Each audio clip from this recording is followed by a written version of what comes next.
Hi, Sharon Durbin Graves, paintingwithacrylics101.com, here in my studio. And last week our video was all about 5 things every artist should know. We are going to spend the next 5 weeks exploring those 5 things in a little deeper mode. The first one was learn everything you can about color. So today I have a color wheel that I created, and I did this whenever I have an art camp or anything, any kind of beginning art classes here at the studio, at the farm. This is one of the things my students always create. They get a little bored with it, sort of, by the time you've made all these different marks, you think you got it, But a color wheel is laid out very specifically. There are 3 primary colors: red, yellow, blue.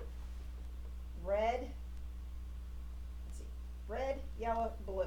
Okay, here we are. So there are 3, they come in like this. So there's 2 between the red and the blue. There's 2 between the red and the yellow, and there's 2 between the yellow and the blue. Now, there could be a dozen different varieties of color here, but I'm working with just the 2. And what it's showing you here is this is the blue, and if you add some white, you will get this, and if you add that much more white again, you will get that. So these are values, okay? Next is, if you will take blue and add some red, you will get this. If you add more red, you will get this, and then you add white and you get your values all the way down for each thing. Now you mix these up on a palette, and then you create your color wheel. Now if you want to do this at home, which I highly suggest everybody should understand, this is the foundation, the beginning of being able to paint. You have a red, a yellow, and a blue, and then you can either put 1 or 2 or 3 spaces, and the goal is to go, as you can see, like a rainbow effect almost. And this here, it's getting oranger, it's getting more yellow. Here it is yellow.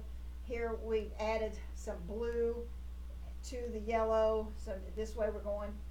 Okay, so we're getting green in here, and then you add you take this amount, this color here, whatever it is, anywhere around here, you take this one, you add a certain amount of white to it, and you get this, and then you add the same amount of white again to get this. Okay, so you're trying to work in increments, that when you have the blue and you add some yellow, you want to make sure that whatever, squirt, drop, whatever, that when you add these 2, you get this one. And then when you add the same amount of this to this, you get this.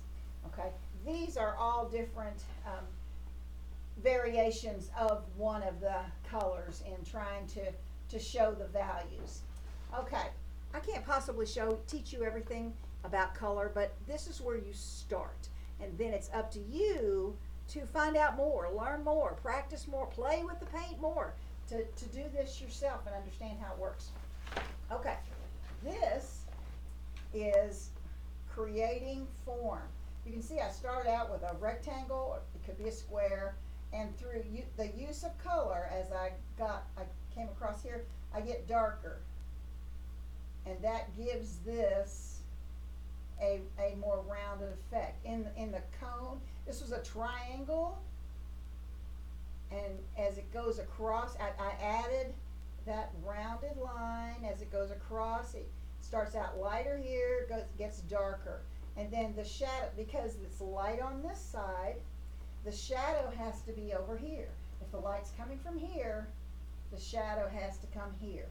So each one of these, the light's coming from this side, and the shadow is down here. Same thing with this circle. It was just a circle, now it's a sphere. It's got light, and then it gets dark where the light doesn't get here. So that's how you create form. Now this one, the light's coming from here. I drew a cube, Okay, so I had the alizarin crimson right here, and so I added some white, and then I added the same amount of white to that, so I have 3 values. So you can see the different values that are in that box that give it the 3D effect. Now let's go back to the color wheel for a minute. Okay, so whatever is directly across from your main primary color. Okay, so yellow is across from, and this is a purple. If I wanted to add that shadow of yellow off of a yellow can or whatever, I didn't add, I added purple to that. So that's why you need to understand how this works. For the red, okay, well, I lost it. There. The red, across from red is green. That's its complement. So if I want to make a shadow of something red, I don't add black. I add its complement, and that will gray the color. So, and it works in any of them. You look at whatever is across, directly across, is the complement of the color, and that's how you create the shadow. Okay, so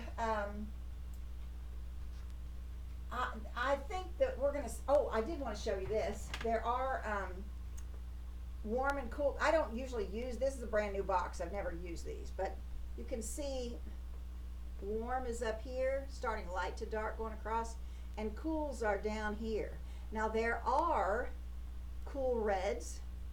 There are cool everything and warm everything, and so you have to learn what's the warm and what's the cool.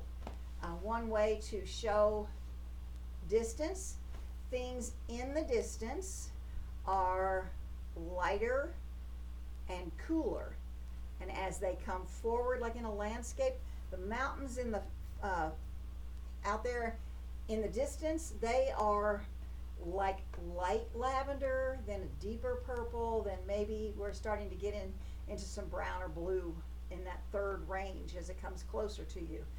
As things come closer to you in a painting, they get warmer and they get brighter. So, and that's the same way if the distance is only this distance, or if the distance is miles. You have to use that same theory.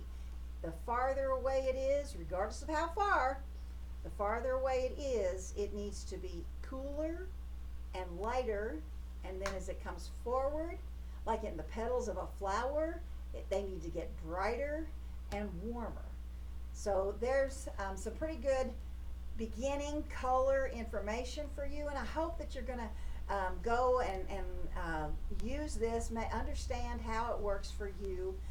And if you've enjoyed this, please hit that thumbs up button, subscribe to my channel, and we'll paint together real soon. Have a great day.